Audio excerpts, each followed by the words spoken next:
Hello friends, good morning all of you. मैं UP global coaching में आपका स्वागत करता हूं। और आज हम बहुत ही महत्वपूर्ण टॉपिक जो हमारा UP PCS Hindi, UP SI Hindi, RO ARO exam के लिए बेहद ही महत्वपूर्ण होने वाला है। इसमें हम पढ़ने वाले हैं हिंदी का किस तरीके से विकास हुआ, किस तरीके से उत्पत्ति हुई। इससे पहले मैं आपको एक लाइन सुनाना चाहता हूं जो मेरे दिमाग में आ रही है, उसको आप बड़े अच्छे से सुने। जब लगी तलब कुछ पाने की, जब लगी तलब कुछ पाने की, तो खुद को पूरा झोंक देंगे। ठोकरें कहती हैं मारा जाएगा, हौसले कहते हैं देख लेंगे, हौसले कहते हैं देख लेंगे। आइए इन्हीं लाइनों के साथ हम शुरू करते हैं हिंदी की विकास एवं उत्पत्ति। देखिए दोस्तों, पहली स्लाइड जिसमें हमें बात करनी है हिंदी भाषा की उत्पत्ति। तो उत्पत्ति से संबंधित सबसे पहले हमें दोस्तों जो देखना है कि हिंदी के भाषा परिवार कितने हैं। दोस्तों बहुत ही महत्वपूर्ण क्वेश्चन है। यहाँ से यूपी पीसीएस में, यूपी एसआई में क्वेश्चन पूछे गए हैं। क्या क्वेश्चन पूछे गए हैं दोस्तों, उन पर भी अभी हम बात करेंगे। हिंदी भाषा के परिवार की बात करें, यानी क्वेश्चन इस तरीके से आता है कि भाषा परिवार कितने हैं, तो आंसर कितना देंगे दोस्तों। 4 भाषा परिवार हैं, जिनकी अगर हम बात करें भारोपीय भाषा परिवार, द्रविड़ भाषा परिवार, ऑस्ट्रिच भाषा परिवार और चीनी तिब्बती भाषा परिवार। सबसे बड़ा भाषा परिवार दोस्तों पूछा जाए तो कौन सा बताना है, भारोपीय भाषा परिवार बताना है। और ये कितने परसेंट है दोस्तों, तो जी जनसंख्या है उसमें कितने परसेंट भारोपीय परिवार की भाषा बोली जाती है दोस्तों, तो आंसर अपना कितना देंगे, 7.3%। दूसरा अपना होता है दोस्तों द्रविड़ परिवार। द्रविड़ परिवार ये इसकी भाषा कितने परसेंट प्रयोग की जाती है दोस्तों, तो ये हो जाएगा 25%। थर्ड देखते हैं ऑस्ट्रिच परिवार, ये 1.3% है। और चीनी तिब्बती परिवार है दोस्तों, ये 0.7% है। यहाँ से क्वेश्चन अब तक केवल यही पूछा गया है कि हिंदी का सबसे बड़ा भाषा परिवार कौन सा है, या क्वेश्चन ये पूछा गया है कि जो हिंदी है वो किस भाषा परिवार की भाषा है। तो हिंदी जो है, हिंदी है हमारी किस भाषा परिवार से संबंधित है, तो आंसर क्या होता है दोस्तों, भारोपीय परिवार की भाषा है। अब सबसे बड़ी भाषा परिवार पूछा जाए तो कौन सा हो जाएगा, भारोपीय। और दोस्तों सबसे छोटा भाषा परिवार पूछा जाए दोस्तों, तो आंसर क्या देंगे हम, चीनी तिब्बती। नेक्स्ट देखिए, अगर मैं बात करूं हिंदी शब्द की उत्पत्ति के बारे में दोस्तों, तो हिंदी शब्द ये किस शब्द से बना है, तो आंसर हमारा क्या होता है, सिंधी से बना है। किससे बना है दोस्तों, सिंधी से बना है। और जो ईरानी लोग थे वो सा के स्थान पर हा का प्रयोग करते थे और धा के स्थान पर दा का प्रयोग करते थे। अर्थात उन्होंने सा के स्थान पे हा बोला, धा के स्थान पे दा बोला और क्या बोल दिया, हिंदी। अब देखो ये जो सिंध हमारा प्रांत है उस समय था, आज की डेट में बात करें तो ये पाकिस्तान में चला गया है बंटवारे के बाद। यहाँ पे जो सिंध प्रांत के लोग थे, ये जिस भाषा का प्रयोग दोस्तों करते थे उन्हें क्या कहा गया, सिंधी भाषा कहा गया। क्या कहा गया दोस्तों, सिंधी भाषा कहा गया। यानी ईरान के लोग जो सर्वप्रथम आए, तो हमारा जो उत्तर पश्चिम का भारत है इस क्षेत्र में आए। अगर बात करें तो जो पाकिस्तान वाला क्षेत्र हमारा था इसमें आए, सिंध प्रांत में आए। और सिंध प्रांत के जो लोग हैं वो बोलने के लिए जिस भाषा का प्रयोग करते थे, वो सिंध प्रांत में रहने के कारण उस भाषा को सिंधी भाषा कहा गया। और ईरानी लोग जैसे ही आए तो उन्होंने सा के स्थान पे हा बोला और धा के स्थान पे दा बोला। अर्थात जो हिंदी शब्द का विकास हुआ है वो किस शब्द से हुआ है, सिंधी से हुआ है दोस्तों, ये हमें ध्यान रखना है। और भी शब्द हैं, जैसे हम बात करें सप्ताह। अगर हम सप्ताह की बात करें तो सा के स्थान पर वो लोग क्या प्रयोग करते थे, हा। और सप्ताह को क्या बोलते थे, हफ्ता। क्या बोलते थे दोस्तों, सप्ताह को हफ्ता बोलते थे। तो इन्होंने जो ईरान के लोग जो भारत में आए उन्होंने क्या बोला दोस्तों, उन्होंने सा को हा बोला और धा को दोस्तों दा बोला। और सिंधी शब्द से उत्पत्ति हुई है भाई साहब हिंदी की। अब नेक्स्ट क्वेश्चन हमारा दोस्तों ये बनता है कि ये जो हिंदी शब्द है ये किस भाषा का शब्द है। यानी हिंदी शब्द है, ये हिंदी भाषा का शब्द नहीं है। तो किस भाषा का शब्द है? तो दोस्तों हमें बताना है ये कौन सी भाषा का शब्द है। फारसी भाषा का शब्द है, यानी अरबी फारसी भाषा से बना हुआ है दोस्तों। नेक्स्ट देखते हैं हम इसमें, अगर हम बात करें हिंदी, तो अभी मैंने बताया दोस्तों किस परिवार की भाषा है, तो ये भारोपीय परिवार की भाषा है। अगर बात करें दोस्तों जो लिपि है हिंदी की, तो हिंदी की लिपि कौन सी है, तो आंसर हम लोग क्या देते हैं दोस्तों, देवनागरी लिपि है। कौन सी लिपि है दोस्तों, देवनागरी। और ये देवनागरी किसकी लिपि है, हिंदी की। तो हिंदी की लिपि कौन सी है, देवनागरी। और देवनागरी लिपि का विकास किससे हुआ है दोस्तों, ब्राह्मी लिपि से। अगर प्राचीन लिपि पूछी जाए दोस्तों तो कौन सी बताएंगे, ब्राह्मी लिपि बताएंगे। और ब्राह्मी लिपि से दोस्तों विकास हुआ है किसका, देवनागरी लिपि का। देवनागरी लिपि से हमारा हिंदी का विकास हुआ। और देवनागरी लिपि का सर्वप्रथम प्रयोग की अगर बात आए दोस्तों, तो गुजरात के शासक थे जयभट्ट, इन्होंने एक शिलालेख लिखवाया था। इस पर सर्वप्रथम इन्होंने देवनागरी लिपि का दोस्तों प्रयोग किया था। ये बातें दोस्तों हमें ध्यान रखनी है, बहुत ही महत्वपूर्ण बातें हैं। एक बार आप फिर देखिए, यानी कि लिपि की अगर हम बात करें तो प्राचीन लिपि दोस्तों कौन सी है, ब्राह्मी लिपि है। ब्राह्मी लिपि में कुछ परिवर्तन हुआ और एक नई लिपि निकल के आई दोस्तों, देवनागरी लिपि। हिंदी का विकास जो हुआ दोस्तों वो देवनागरी लिपि से हुआ। और हिंदी किस परिवार की भाषा है दोस्तों, तो भारोपीय परिवार की हिंदी भाषा है। ये बातें क्लियर हो गई। नेक्स्ट सुनिए दोस्तों, हिंदी किस भाषा का शब्द है, तो फारसी भाषा का शब्द है। हिंदी किस भाषा के शब्द से बना है, तो फारसी भाषा का शब्द हिंदी है। और किस शब्द से दोस्तों बना है, तो ये सिंधी से बना है। इतनी बातें दोस्तों मेरे विचार से आपको क्लियर हो गई होंगी। नेक्स्ट देखते हैं, आगे देखें दोस्तों, तो यहाँ पे हम बात करें हिंदी का विकास। वेरी इंपॉर्टेंट टॉपिक है इन एग्जामों के लिए जो मैंने आपको दोस्तों अभी बताए हैं। तो हिंदी के विकास की बात करें तो हिंदी की जो विकास हुआ है वो किस भाषा से हुआ है दोस्तों, संस्कृत भाषा से हुआ है। संस्कृत भाषा को हम किन किन भाषाओं के नाम से जानते हैं, तो देववाणी किसको कहा जाता है दोस्तों, संस्कृत को। वेदों की भाषा किसको कहा जाता है, संस्कृत को। जगत जननी किसे कहा जाता है दोस्तों, संस्कृत को। और देवताओं की भाषा भी दोस्तों किसको कहा जाता है, संस्कृत को। और हिंदी की मूल भाषा दोस्तों क्या है, तब भी आंसर क्या होगा, संस्कृत। अब ये मैं क्यों बता रहा हूँ इतने सारे बातें आपको संस्कृत से संबंधित, क्योंकि दोस्तों क्वेश्चन इन एग्जामों में आ चुका है। और क्वेश्चन में दोस्तों क्या पूछा जाता है वो बात आप सुनिए। क्वेश्चन में दोस्तों ये पूछा जाता है कि जो हिंदी भाषा का विकास हुआ है वो किस भाषा से हुआ है। और वहाँ पे दोस्तों संस्कृत ना देकर यहाँ पे देववाणी, देवों की भाषा, वेदों की भाषा, जगत जननी भाषा, हिंदी की मूल भाषा, ऐसे ऑप्शन दोस्तों आते हैं। तो इसलिए इनको पढ़ना जरूरी था और एग्जाम के अंदर ये बातें पूछी गई हैं, आई हुई हैं, इसलिए इनको बताना जरूरी था। होता ये है दोस्तों कि जो संस्कृत भाषा है ये टफ भाषा है, क्लिष्ट भाषा है। इनके शब्दों को उच्चारण करने में दिक्कत होती है और एक एक शब्द इनका हमारी हिंदी की एक एक लाइन के बराबर होता है। तो ऐसे शब्दों को बोलना बहुत टिपिकल हो जाता है, कठिन हो जाता है। ऐसी ही स्थिति में दोस्तों हुआ क्या कि जो आम जनता थी, आम लोग थे, उन्होंने अपनी सहूलियत के हिसाब से बोलना शुरू कर दिया। तो यहाँ पे जो संस्कृत है ये दो भाषाओं में बट जाती है, यानी कि दो रूप इसके हो जाते हैं। एक हो जाती है वैदिक भाषा जो वेदों की भाषा थी, या फिर उपनिषदों की भाषा थी, उसे क्या कहा गया दोस्तों, वैदिक भाषा।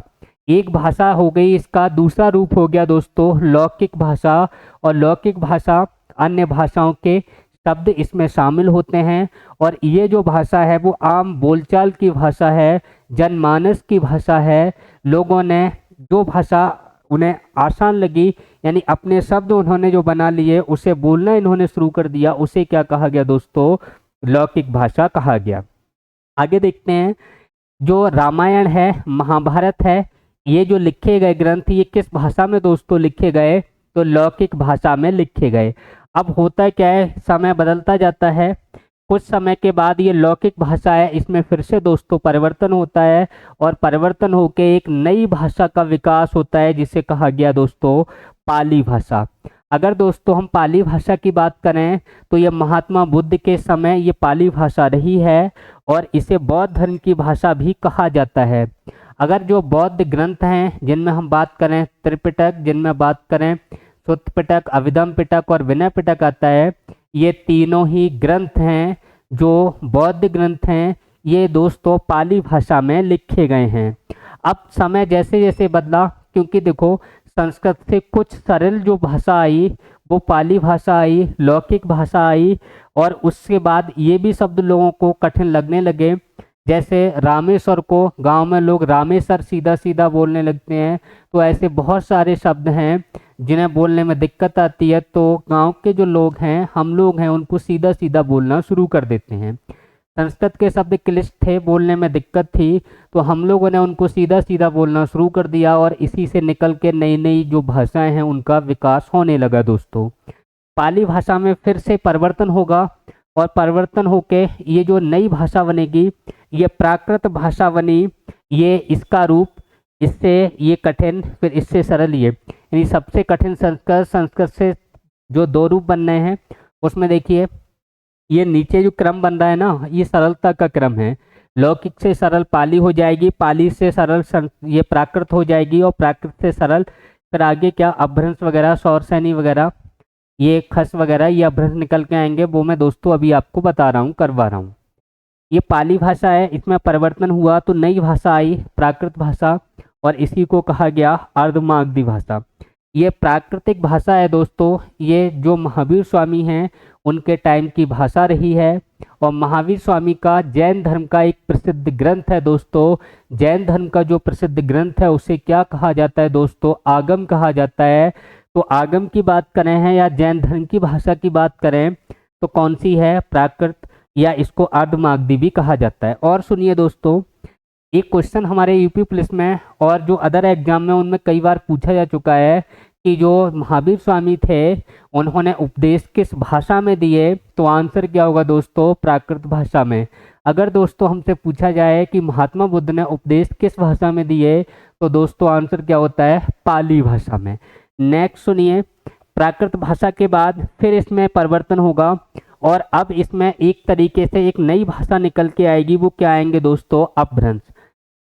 अपभ्रंश का मतलब क्या है दोस्तों? भ्रंश का मतलब होता है दरार, दरार का मतलब एक दूरी, डिस्टेंस बनना। अब यह क्या हुआ कि यहाँ पे जो दरार पड़ी तो अब इस दरार के बाद ये लगने लगा कि ये जो भाषाएं थी ये तो संस्कृत से मेल खाती थी, अब अपभ्रंश होंगे। इसका मतलब यह है कि एक दरार बन गई, एक गैप बन गया और अब जो भाषा निकल के इधर आ रही है इसका इधर की भाषा से कोई लेना देना नहीं है, इधर की भाषा से कोई संपर्क नहीं है, तो यहाँ पे इसको अपभ्रंश बोला गया। अपभ्रंश का मतलब जिसका ये जो भाषाएं हैं इनसे कोई सीधा संबंध ना हो तो उनको क्या कहा गया? अपभ्रंश का मतलब डिस्टेंस हो गई, दरारें पड़ गई, ये अलग और ये अलग, ये मतलब होता है अपभ्रंश का। अब जो अपभ्रंश दोस्तों बने वो अपभ्रंश में कितनी भाषाएं निकल के आई, तो अपभ्रंश कितने हैं दोस्तों? 7 प्रकार के हैं जिनको हमें ध्यान रखना है। ये जो अपभ्रंश भाषाएं बनी वो 7 प्रकार की बनी। कौन सी भाषा के बाद बनी दोस्तों? तो हमें बताना है प्राकृत भाषा के बाद अपभ्रंश भाषा का विकास हुआ है। अगर दोस्तों हम यहाँ पे देखें, ये जो हैं इसमें जो अपभ्रंश हैं वो 7 हैं और 7 में से एक अपभ्रंश हमने उठाया दोस्तों सौरसैनी अपभ्रंश, और इसी से दोस्तों विकास किसका हुआ? हिंदी का। तो हिंदी का विकास पूछा जाए किस अपभ्रंश से हुआ है दोस्तों, तो आंसर क्या होता है? सौरसैनी अपभ्रंश से हुआ है। आगे देखते हैं दोस्तों, यहाँ पे देखें अपभ्रंश कितने हैं दोस्तों? 7। अपभ्रंश दोस्तों कितने बताने हैं? 7। और उपभाषाएं कितनी हैं दोस्तों? 5। और बोलियां कितनी हैं दोस्तों? 18। ये जो बोलियां हैं, उपभाषाएं हैं, ये क्वेश्चन कई एग्जामों में दोस्तों पूछे गए हैं। और यहाँ पे और महत्वपूर्ण क्वेश्चन जो बनता है, हिंदी भाषा का पाणिनि किसे कहा जाता है दोस्तों? तो हिंदी भाषा का पाणिनि कामता प्रसाद गुरु को कहा जाता है। नेक्स्ट क्वेश्चन सुनिए दोस्तों कि जो सभी स्वर हैं वो अल्प प्राण होते हैं, ये बात किसने कही दोस्तों? तो सभी स्वर अल्प प्राण होते हैं, ये बात किसने कही है? कामता प्रसाद गुरु ने कही है। आपसे पूछा जाए हिंदी भाषा का पाणिनि किसको कहा जाता है, तो आंसर क्या होगा दोस्तों, बताइए। हिंदी भाषा का पाणिनि किसे कहा जाता है, तो कामता प्रसाद गुरु को। और अपभ्रंश का पाणिनि दोस्तों पूछा जाए तो आंसर क्या हो जाएगा, आचार्य हेमचंद। फिर से क्वेश्चन सुनिए दोस्तों, अपभ्रंश का पाणिनि पूछा जाए तो आंसर क्या होता है, आचार्य हेमचंद। और हिंदी भाषा का पाणिनि पूछा जाए दोस्तों तो आंसर क्या होगा, कामता प्रसाद गुरु। उपभाषाएं हमें 5 बतानी हैं, जबकि बोलियों की संख्या पूछी जाए दोस्तों तो कितना बताना है, 18 बताना है। ये बात दोस्तों क्लियर हो गई होगी। आगे देखते हैं। अपभ्रंश की बात मैंने दोस्तों अभी की थी, तो अपभ्रंश मैंने कितने बताए थे दोस्तों, 7 बताए थे। और ये 7 में उपभाषाएं कितनी हैं, 5 हैं। और बोलियों की बात करें दोस्तों तो बोलियां कितनी हैं, 18। अब ये कौन कौन से 5 उपभाषाएं हैं, कौन कौन सी 18 बोलियां हैं दोस्तों, इनको हमें देखना है। अपभ्रंश की बात करें दोस्तों तो सौर सैनी अपभ्रंश है, इसी से क्या हुआ है दोस्तों, हिंदी भाषा का विकास हुआ है। सबसे ज़्यादा इम्पोर्टेंट जो अपभ्रंश है वो कौन सा है दोस्तों, सौर सैनी अपभ्रंश। इसके बाद दूसरे की बात करें, खस अपभ्रंश है। तीसरा ब्राचड है। चौथा दोस्तों पैसाची है। और 5वें की बात करें तो महाराष्ट्री है। और छठे की बात करें तो अर्धमागधी है, जिसको पूर्वी हिंदी, और अगला देखें तो मागधी है, जिसको हम बिहारी हिंदी के नाम से दोस्तों जानते हैं। ये बातें मेरे विचार से दोस्तों आपको क्लियर हो गई होंगी। आगे अगर हम इन्हीं की बात करें तो उपभाषाएं कितनी, 5। इन पांचों को कवर करो दोस्तों। सौर सैनी अपभ्रंश की 2 उपभाषाएं हैं दोस्तों, कौन कौन सी, पश्चिमी हिंदी और राजस्थानी हिंदी। अगर हम बात करें खस अपभ्रंश तो इसकी एक उपभाषा है दोस्तों, वो कौन सी है, पहाड़ी हिंदी। अर्धमागधी की एक उपभाषा है, वो कौन सी है दोस्तों, पूर्वी हिंदी। और मागधी की भी एक उपभाषा है दोस्तों, और वो कौन सी है दोस्तों, बिहारी हिंदी। ये उपभाषाएं मैंने आपको कंप्लीट करा दी, फिर से आप सुन लीजिए। उपभाषाएं मैंने 5 बताई। मागधी जो अपभ्रंश है इसकी उपभाषा बिहारी हिंदी है। अर्धमागधी जो अपभ्रंश है इसकी भाषा कौन सी है दोस्तों, पूर्वी हिंदी है। और बात करें खस अपभ्रंश तो इसकी भाषा जो है दोस्तों, उपभाषा पहाड़ी हिंदी है। और सौर सैनी अपभ्रंश की बात करें तो इसकी जो उपभाषाएं दोस्तों 2 हैं, कौन कौन सी हैं, पश्चिमी हिंदी और राजस्थानी हिंदी है। ये जो 5 हैं वो काउंटिंग मैंने आपको बता दी। इसके अलावा जो बीच में बचते हैं उनको हम थोड़ा देख लेते हैं। अगर हम बात करें पैसाची, तो पैसाची ये अपभ्रंश है ना दोस्तों, ये पंजाब वाले क्षेत्र में है। तो इसकी उपभाषाएं भी दे रखी हैं, हालांकि उनको इन 5 में शामिल नहीं करते हैं। और जो पंजाब की हैं वो कौन कौन सी हैं दोस्तों, यानी पंजाब वाले क्षेत्र में कौन सा अपभ्रंश चलता है, तो पैसाची चलता है। अगर हम बात करें पंजाबी जो लिखी जाती है पंजाबी भाषा, तो उसकी लिपि कौन सी है दोस्तों, तो उसकी लिपि गुरुमुखी है। यानी पंजाबी भाषा की जो लिपि है दोस्तों वो कौन सी है, गुरुमुखी। यानी गुरुमुखी में कौन सी लिखी जाती है, पंजाबी। आगे हम देखें इसके, अगर मैं उपभाषाओं की बात करूं तो यहाँ पे हम लिख सकते हैं लहदा, लहदा और पंजाबी। कौन सी लिख सकते हैं, लहदा और पंजाबी। यानी पंजाबी जो उपभाषा या भाषा है दोस्तों, तो इसकी लिपि कौन सी है बताना है आपको। मैंने अभी आपको बताया क्या थी, गुरुमुखी।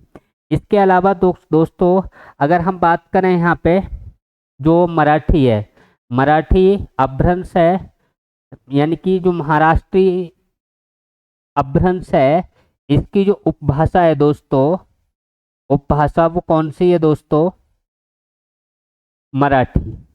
कौन सी है, मराठी। ये दोस्तों बोली के अंतर्गत भी आता है, उपभाषा में भी आता है और बोली के अंतर्गत भी आता है। ये बातें आपको क्लियर हो गई होंगी दोस्तों, बताइए इतनी बातें आपको समझ में आ गई होंगी। अगर हम ब्राचड की बात करें तो ये जो ब्राचड है दोस्तों, ये कहाँ गई, ये किसकी है, सिंधी। किसकी है दोस्तों? सिंधी की। इस सिंध प्रांत की जो उपभाषा है वो कौन सी है? सिंधी है। तो यहाँ सिंध प्रांत का अगर आपसे पूछा जाए अपभ्रंश कौन सा चलता है तो ब्राचड। एक बार फिर देखिए, सौर सैनी अपभ्रंश की दो उपभाषाएं, पश्चिमी हिंदी और राजस्थानी हिंदी। इसके बाद खस की कौन सी हो गई? पहाड़ी हिंदी। कितनी हो गई दोस्तों? तीन। चौथी हो गई अर्धमागधी जिसकी पूर्वी हिंदी हो गई, और पांचवी हो गई मागधी जिसकी बिहारी हिंदी हो गई। ये जो बिहारी हिंदी, पूर्वी हिंदी, पहाड़ी हिंदी और पश्चिमी और राजस्थानी हिंदी, ये जो पांच मैंने बताई दोस्तों, ये पांच उपभाषाएं हैं। बाकी और जो मैंने बताई जिनमें हम बात करें, ब्राचड में सिंधी, पैसाची अपभ्रंश में लहंदा और पंजाबी, महाराष्ट्री जो अपभ्रंश है इसमें दोस्तों मराठी भाषा, तो ये भी पूछी जाती है, इनको भी ध्यान रखना है, लेकिन इनको इन पांच में शामिल नहीं करते हैं। अब बात करें दोस्तों, ये पांच आपको समझ में आ गई, ये सात अपभ्रंश आपको समझ में आ गए। अब बोलियां 18 कौन कौन सी हैं दोस्तों, इनको और कवर करते हैं। अगर दोस्तों हम देखें बोलियों की बात करें तो बोलियां आप देखिए, ये पश्चिमी हिंदी है दोस्तों, इसमें कितनी बोलियां शामिल हैं? 5। राजस्थानी हिंदी है दोस्तों, इसमें कितनी बोलियां शामिल हैं? 4। 5 और 4 कितनी होंगी दोस्तों? 9। खस ये अपभ्रंश है, ये जो पहाड़ी हिंदी है इसमें हमें देखना है कितनी शामिल हैं। अर्धमागधी और मागधी इसमें भी हमें देखना है दोस्तों कितनी कितनी शामिल हैं। तो सबसे पहले हम बात करें पश्चिमी हिंदी, यानी कितनी हमने अभी भाषाएं उपभाषाएं पढ़ी थी दोस्तों? 5 उपभाषाएं पढ़ी थी, और पांचों की जो बोलियां हैं दोस्तों वो कितनी बोलियां हैं? 18। इनको हमें ध्यान रखना है दोस्तों। देखिए पश्चिमी जो हिंदी है दोस्तों, इसकी कितनी बोलियां अभी मैंने बताई थी? 5। जबकि राजस्थानी हिंदी की दोस्तों कितनी है? 4। यह हमें ध्यान रखना है। ये जो पश्चिमी हिंदी है ये किस अपभ्रंश से संबंधित है दोस्तों?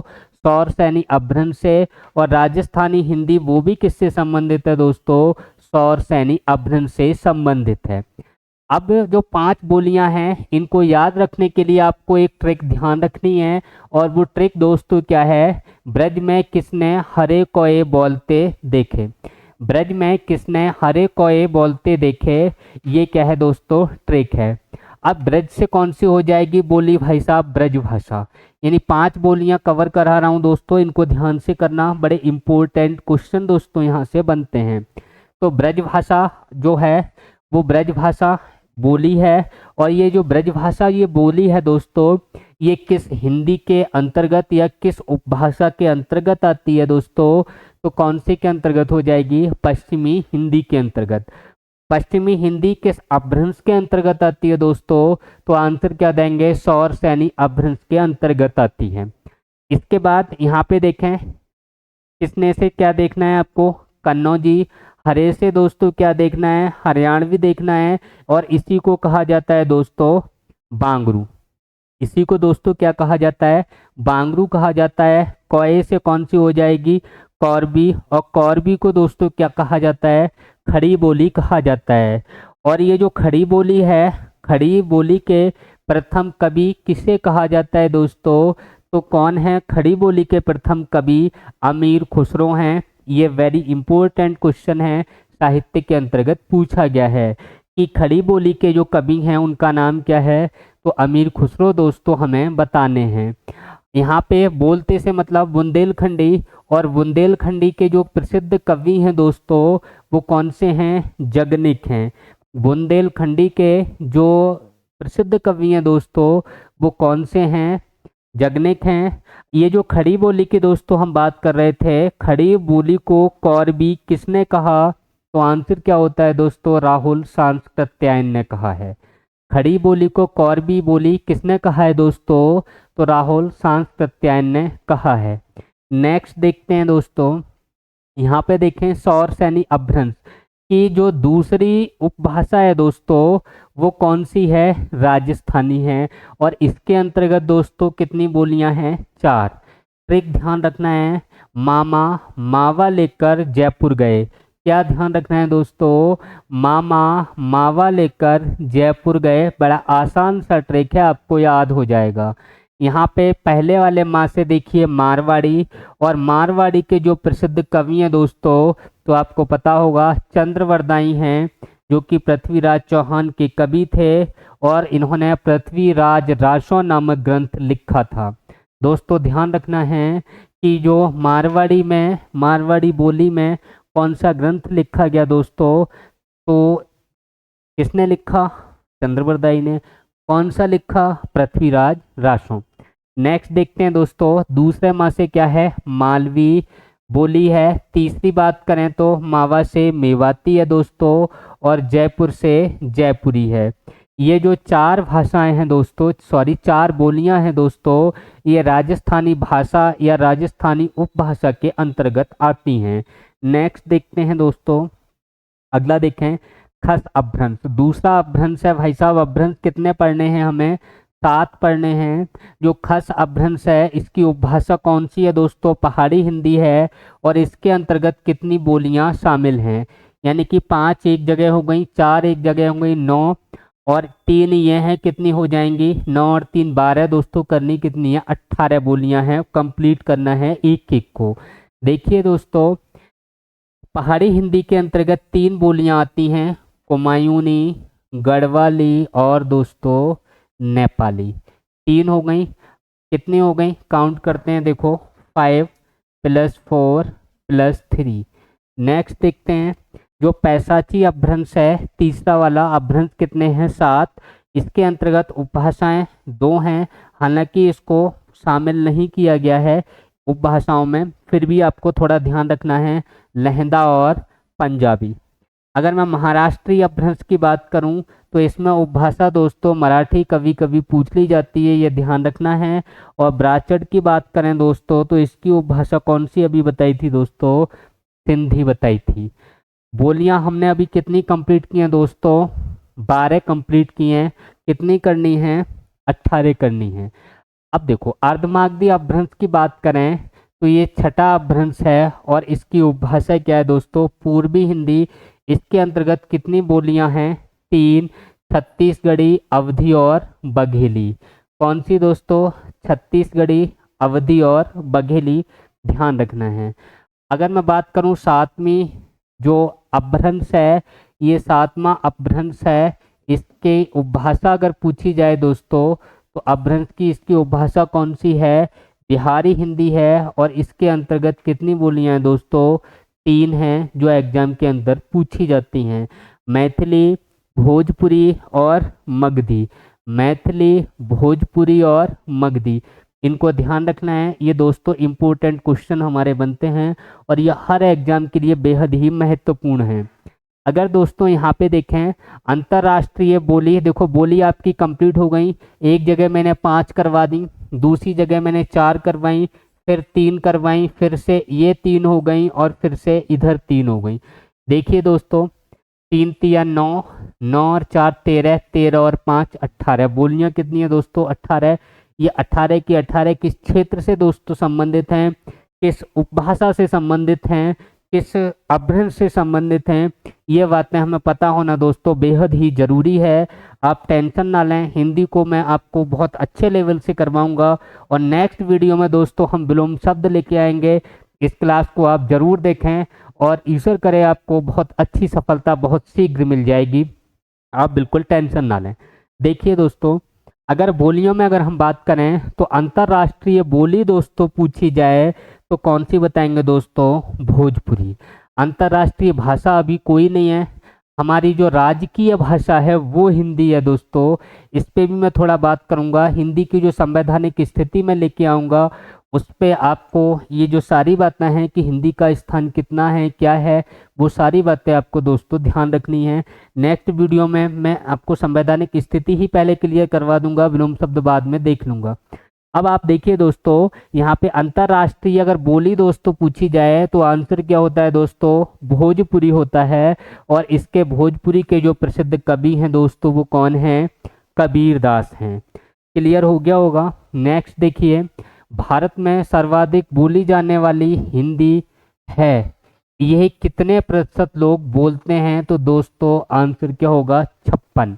नेक्स्ट देखिए, भारत में दूसरी सर्वाधिक बोली जाने वाली भाषा, तो आंसर क्या हो जाएगा भाई साहब, बंगाली भाषा। वेरी इंपॉर्टेंट क्वेश्चन है, जो फैक्ट है ये मैं वही लिख के लाया हूँ दोस्तों जो एग्जाम में रिपीट हो रहे हैं।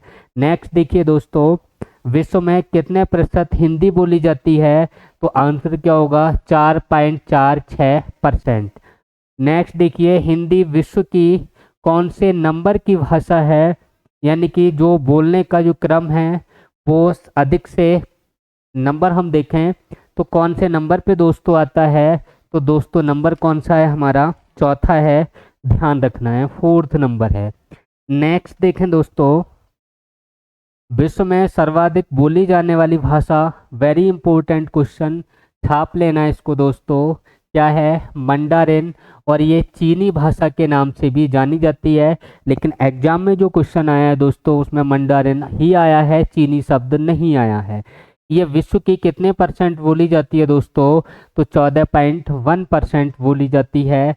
नेक्स्ट देखते हैं, विश्व में दूसरे स्थान पर सर्वाधिक बोली जाने वाली भाषा, तो वैसे अंग्रेजी है वो पहले स्थान पे आती है, लेकिन जो अंग्रेजी है दोस्तों इसके भी अलग अलग भाग कर दिए हैं कि ब्रिटिश इंग्लिश है कि फ्रेंच है कि जर्मनी है।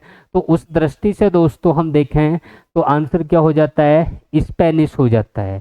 ठीक है दोस्तों, नेक्स्ट देखिए, विश्व में दूसरे स्थान पर सर्वाधिक हिंदी किस देश में दोस्तों बोली जाती है, तो आंसर क्या होता है, मॉरिशस।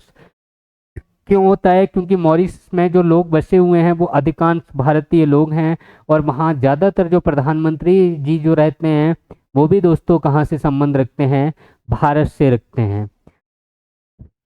और कुछ इम्पोर्टेंट फैक्ट आप देख लीजिए, उनको मैं बता दे रहा हूँ। अगर दोस्तों हमसे पूछा जाए विश्व हिंदी दिवस, यानी विश्व हिंदी दिवस दोस्तों पूछा जाए, विश्व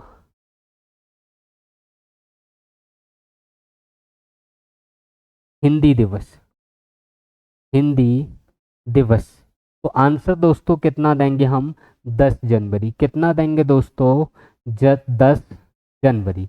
नेक्स्ट क्वेश्चन दोस्तों देखिए, अगला क्वेश्चन है विश्व शिक्षक दिवस। नेक्स्ट देखिए दोस्तों, विश्व शिक्षक दिवस। अगर हम विश्व शिक्षक दिवस की बात करें दोस्तों तो ये कब मनाया जाता है, तो आंसर क्या होगा दोस्तों, 5 अक्टूबर। क्या आंसर देंगे दोस्तों, 5 अक्टूबर को मनाया जाता है विश्व शिक्षक दिवस। अगला क्वेश्चन अगर हमसे पूछा जाए हिंदी दिवस कब मनाया जाता है, क्या दोस्तों, हिंदी दिवस, तो हिंदी दिवस कब बताएंगे दोस्तों, बताइए। अगर हिंदी दिवस पूछा जाए दोस्तों तो आंसर हम क्या देंगे, 14 सितंबर, 14 सितंबर दोस्तों बताना है। नेक्स्ट क्वेश्चन और बचता है दोस्तों, उसको देखिए। अगर हम बात करें शिक्षक दिवस, दोस्तों किसकी बात करें, शिक्षक दिवस, तो ये हो जाता है दोस्तों 5 सितंबर। कब हो जाता है दोस्तों, 5 सितंबर। फिर से देखिए दोस्तों, विश्व हिंदी दिवस पूछा जाए 10 जनवरी, विश्व शिक्षक दिवस पूछा जाए दोस्तों 5 अक्टूबर, हिंदी दिवस पूछा जाए दोस्तों 14 सितंबर, और शिक्षक दिवस दोस्तों पूछा जाए तो 5 सितंबर। थैंक यू दोस्तों, आज इस टॉपिक को हम यहीं समाप्त करते हैं, और कल हम हिंदी में संवैधानिक स्थिति पर बात करेंगे दोस्तों। तब तक के लिए आप खुश रहें, तंदुरुस्त रहें, मस्त रहें। जय हिंद, जय भारत।